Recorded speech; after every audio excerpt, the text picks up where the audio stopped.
എല്ലാവർക്കും നമസ്കാരം. മുരിങ്ങക്കായ മസാല എങ്ങനെ ഉണ്ടാക്കുന്നത് നോക്കാം. മുരിങ്ങക്കായ നന്നായി കഴുകി അരിഞ്ഞത്, വറുത്തിടാൻ ആവശ്യമായ കടുക്, മഞ്ഞൾപ്പൊടി, മല്ലിപ്പൊടി, തക്കാളി, ചെറിയ ഉള്ളി അരിഞ്ഞത്, ആവശ്യത്തിന് ഉപ്പ്. കടുക് താളിച്ച ശേഷം അതിലേക്ക് അരിഞ്ഞു വച്ചിരിക്കുന്ന മുരിങ്ങക്കായ ഇട്ട് കൊടുക്കുക, ഉപ്പിടുക. ബാക്കിയുള്ള തക്കാളി, മല്ലിപ്പൊടി, മുളക് പൊടി, ഉള്ളി എല്ലാം ഒന്നിച്ച് അതിലേക്ക് ഇട്ടിട്ട് അത് നന്നായി തിളച്ച് വെന്ത് വെള്ളം വറ്റണം. നമ്മുടെ തോരനൊക്കെ വെള്ളം വറ്റുന്നത് പോലെ വറ്റിച്ച് എടുത്താൽ നമ്മുടെ മുരിങ്ങക്കായ മസാല റെഡിയായി കേട്ടോ.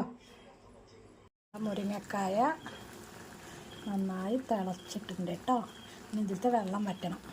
നല്ല മസാല റെഡി ആയിട്ടുണ്ട്.